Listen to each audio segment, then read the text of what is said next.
30-40 লাখ টাকা লস হওয়ার পরেও হাল ছাড়িনি। ডোন্ট কেয়ার ভাবটা আমার ভিতরে প্রচন্ডভাবে কাজ করে। আমি কাউকে ভয় করি না, এক আল্লাহ ছাড়া।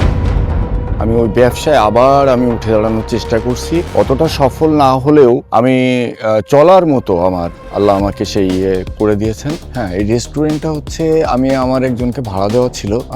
ওই ছেলেটা, আমি ওকে ভাড়া দেওয়া থাকলেও আমি যথেষ্ট হেল্প করছি ওই ছেলেটাকে ওই ব্যবসাকে দাঁড় করানোর জন্য, কিন্তু সে ফেল করছে। তার ভিতরে ওই একাগ্রতা আমি দেখিনি ব্যবসাটায় যে সে সাইন করবে, এই ধরনের একাগ্রতা তার ভিতরে অনেক বোঝায়ও হয়নি। সেটা হচ্ছে তার এখানে টাইম দিত না, ব্যবসায়িক যে নিয়ম কানুন আছে সেগুলো মেনটেন করতো না। গেস্ট আসলে এন্টারটেইন, খাবার ঠিক মতো পেতো না, অনেক কিছু থাকতো না, সব মিলাই। আর এই রেস্টুরেন্টটা একটা চিত্রা নদীর পাড়ে, এটা ঐতিহাসিক নদী বলবো না, তবে চিত্রা নদী। এখানে পাশে SM সুলতান সাহেবের চিত্রশিল্পী, নাম করা বিশ্ববরেণ্য চিত্রশিল্পী SM সুলতানের বাড়ি একটু পাশেই জমিদারদের বাধাঘাট, সব দর্শনীয়। যেহেতু চিত্রা নদীর পাড়ে এই ক্যাফেটা, এই রেস্টুরেন্টটা, এখানে বর্ষার সময় অনেক পানি হয়। অনেক সময় আমার যে বাইরে যে প্ল্যাটফর্মটা আছে এটাও ওভারফ্লো হয় মাঝে মধ্যে, মাঝে মধ্যে এটা যখন বন্যায় চাপ দেয়। আর নদী তো আস্তে আস্তে পলি পড়ে কিছুটা ভরাটও হয়েছে, ঠিক আছে। পানিটা যখন বন্যায় চাপ দেয় তখন পানিটা তো যাবে কোথায়? 5+ স্টার রেটিং প্রাপ্ত দেশের সর্বোচ্চ বিদ্যুৎ সাশ্রয়ী ও eco friendly Walton AC. Walton air conditioner, smart comfort এখন নেক্সট লেভেলে।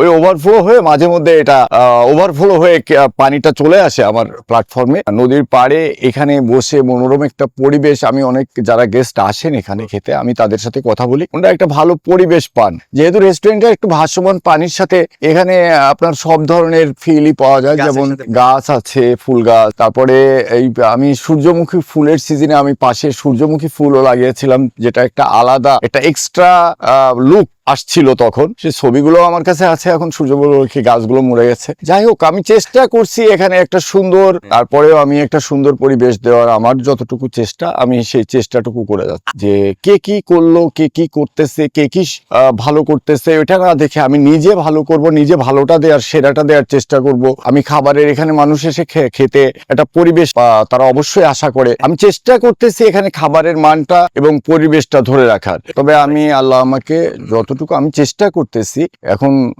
কতটুকু সফল হব আমি জানি না, তবে আমি চেষ্টা করে যাচ্ছি। সততা নিয়ে চললে লসটা একটা সময় যে কিন্তু রিকভারি হয়ে যায়। এটা জানতে যাচ্ছেন আমি বলি, আমি ওই ডোন্ট কেয়ার ভাবটা আমার ভিতরে প্রচন্ডভাবে কাজ করে। আমি কাউকে ভয় করি না, এক আল্লাহ ছাড়া। আমি আমার মতো করে চলার চেষ্টা করি। আমার দ্বারা কারোর ক্ষতি হোক এটাও আমি চাই না। আর অন্যরা যদি কেউ আমার ক্ষতি করতে চায়, এটা তার ব্যাপার, সে করে বেড়াক।